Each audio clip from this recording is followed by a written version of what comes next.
Bonjour, donc on se retrouve aujourd'hui pour une nouvelle vidéo où je vais vous présenter 10 astuces pour Ableton Live qui correspondent en fait à des questions qui me sont régulièrement posées en messagerie perso, auxquelles j'ai bien évidemment répondu. Donc j'ai décidé de les grouper dans un seul et même tuto afin de les partager avec vous. Alors, première astuce, est-il possible de quantifier les fichiers audio? Alors, bien évidemment oui, c'est vrai qu'on d'habitude on a tendance à recaler les notes MIDI au tempo de votre session, mais bien évidemment c'est possible de le faire sur Ableton Live avec des fichiers audio. Vous sélectionnez votre sample, on prend une loupe par exemple. Donc Ableton Live va analyser en fonction des algorithmes que vous allez sélectionner donc votre fichier audio, déterminer des warp markers, et là vous sélectionnez donc un endroit de votre clip et vous faites commande U, et là ça vous affiche les warp markers et ça les recale par rapport aux transients, ici par rapport aux transients qui ont été sélectionnés, et ça recale en fait votre fichier audio par rapport au tempo, suivant une règle de quantification qui est soit déterminée de façon fixe avec une résolution, soit par rapport à la grille actuelle. La grille actuelle, c'est vous faites un clic droit et vous sélectionnez votre résolution directement ici. Alors deuxième astuce, on me posait la question de savoir s'il était possible de reprendre la lecture en mode arrangement, de reprendre en fait la lecture en cours après un point de stop. Je m'explique. Là j'avais la question d'un abonné qui me disait ben voilà, je fais lecture, ok c'est bien, je fais stop avec la barre d'espace, et quand je relance avec la barre d'espace, hop, ça reprend directement au point. Alors si je fais ça, ok, je lis, j'arrête et ça reprend au point, quelle que soit la résolution que vous allez choisir. Et ça c'est un peu embêtant. Et donc lui, il souhaitait continuer à travailler à chaque fois, à reprendre la lecture au point de stop précédent, si je puis dire. Donc l'astuce, c'est tout simplement d'appuyer sur Shift et barre d'espace. Voilà, hop, j'arrête, je fais Shift et barre d'espace et je reprends directement là où j'étais arrêté, tout simplement. Troisième astuce, on me posait la question, savoir comment afficher rapidement les fondus au niveau des clips. Alors je prends un clip audio, je le mets ici. Alors c'est vrai que vous pouvez sélectionner ici fondu, d'accord, mais en sélectionnant votre clip, vous pouvez faire tout simplement une commande Alt F pour fondu pour les faire apparaître. Ok. Autre astuce, on voulait savoir est-ce qu'il était possible d'insérer en fait un espace entre deux clips ou au sein même d'un clip. Imaginons, alors je vais enlever les fondus, je sélectionne un endroit ici, voilà, un endroit où je veux insérer une mesure, ou un temps, ou une division, je fais une commande I pour insérer, et on me demande ce que je veux insérer, c'est-à-dire à savoir soit ici au niveau des mesures, au niveau des temps, ou des divisions, des subdivisions en dixième ou en centième. Donc là, par exemple, je veux insérer 2 temps. Hop, c'est fait. Au sein même d'un clip, je sélectionne ici, commande I, je veux insérer une mesure. Toc, c'est fait. Tout simplement. Autre astuce, à savoir comment on peut supprimer une zone de sélection. Le but étant de se dire, voilà, imaginons j'ai plusieurs voilà, clips comme ceci, et je dis voilà, il y a ça là, cette partie-là, sur l'ensemble de ma composition, je veux supprimer cette partie-là. Et bien je fais tout simplement une commande Shift et Del, hop, et ça va me réunir en fait le côté gauche, le côté droit, et me supprimer la partie qui était sélectionnée. On va agrandir ici comme ceci. Voilà, ça j'en veux pas. Commande Shift Del, terminé.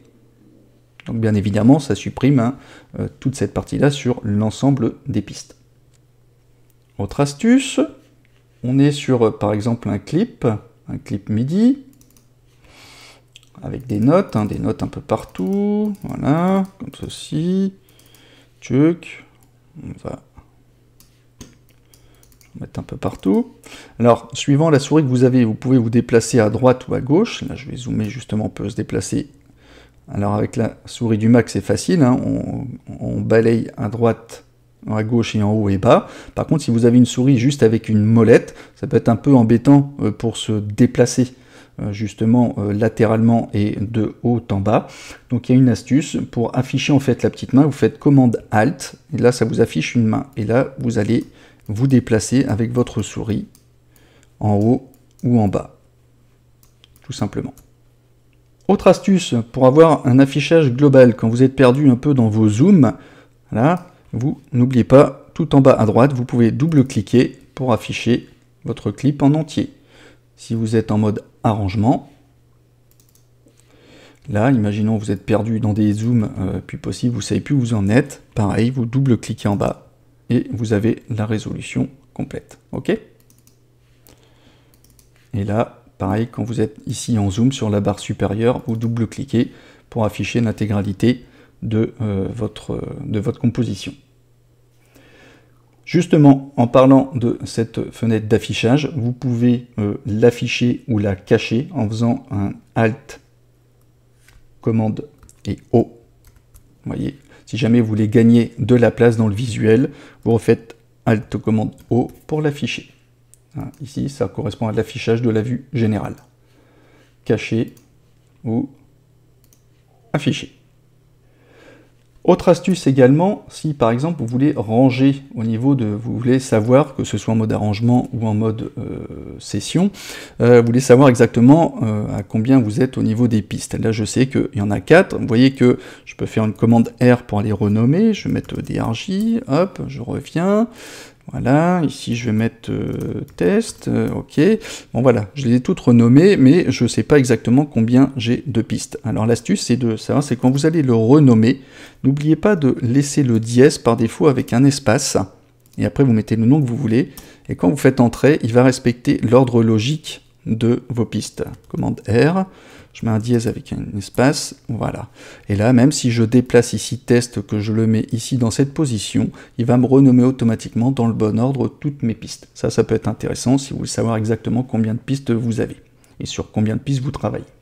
Après, une dernière astuce qui est assez sympathique également, loop, c'est imaginons vous travaillez sur avec des sets, les sets live, vous savez que vous pouvez sauvegarder en commande virgule, ici, vous pouvez aller dans le file folder, sauvegarder un set par défaut. Imaginons, vous voulez qu'il y ait un limiteur automatiquement sur votre master, vous voulez que sur chaque piste, je sais pas, j'ai un EQ avec un compresseur de mis et désactivé. Voilà, donc vous allez commande virgule et vous sauvegardez votre set par défaut. Alors c'est bien, mais vous pouvez le faire que une fois. Imaginons, vous souhaitiez par exemple travailler, avoir un set par défaut pour tout ce qui est, je sais pas, création musicale sur un style musical, sur le DM, ou un autre avec une config si vous voulez faire des musiques de film, vous n'allez pas forcément utiliser les mêmes plugins, ou les mêmes choix d'instruments. Imaginons, vous souhaitiez travailler par exemple, préparer un set pour dédié au mixage avec des couleurs particulières, un autre qui serait un autre set qui serait préparé par exemple pour le mastering. Tout ça, c'est vrai que ça serait bien d'avoir des sets qui sont déjà prêts et sauvegarder un endroit est rapidement accessible de façon à le charger et vous éviter des tâches répétitives. Alors ça peut être tout à fait faisable. Imaginons, voilà, je sais pas, par exemple là je fais un groupe, là je vais dire ça sera mix 1, là je vais dire ça avec ça, je le groupe et je le renomme en mix 2, ok, voilà, donc imaginons je prépare voilà, un set dédié au mixage, avec des couleurs bien précises, là je vais vite, et l'astuce c'est d'aller créer par exemple dans votre bibliothèque ici utilisateur, vous allez pouvoir créer si vous voulez un dossier. Alors pour savoir où est située votre bibliothèque utilisateur, parce que vous pouvez l'utiliser sur un disque dur externe aussi si vous voulez, faites commande virgule, et vous allez chercher ici dans librairie, bibliothèque utilisateur. Là, elle vous montre le routing, le chemin, vous cliquez dessus pour le parcourir, pour savoir exactement où il est. En l'occurrence, moi, il est dans... Alors, vous pouvez faire cliquer, afficher directement le Finder, c'est plus simple. Et d'aller dedans pour retrouver en fait tout ce que vous trouvez ici. Alors imaginons, je vais créer un dossier, on va mettre DRJ template, ok, voilà, Là, imaginons celui-ci, je vais le sauvegarder sous... Alors, je vais aller chercher où il se trouve. Donc, c'était dans Danny Rock, musique, Ableton Live, User Library. Et là, je retrouve mon DRJ template. Et lui, je vais l'appeler Mix, par exemple. OK. Voilà. Donc, je vais reprendre un autre set live. OK, qui est par défaut. Et là, imaginons, je dis, bon ben voilà, je charge Ableton Live, et je dis, ben tiens, c'est vrai que je voudrais, alors je suis comme ça, hein, par défaut, je dis, ben tiens, je voudrais aller accéder à mon truc Mix, là, hop, ben, je clique sur Mix, et il va me charger directement mon set. Et là, ben, vous pouvez préparer un autre set dans ce dossier pour tout ce qui est, par exemple, je sais pas, création sonore ou les plugins en fonction d'un style musical que vous voulez, enfin tout ce que je viens de vous dire, avec vos codes couleurs, et vous pouvez créer autant de sets que vous voulez, et vous avez juste qu'à cliquer dessus, et va vous le charger, et je trouve ça très pratique. Voilà, bon bah c'en est tout avec ces 10 astuces, j'espère qu'elles vous auront plu, n'hésitez pas à me laisser des commentaires, je vous dis à bientôt pour un nouveau tuto, allez, ciao ciao.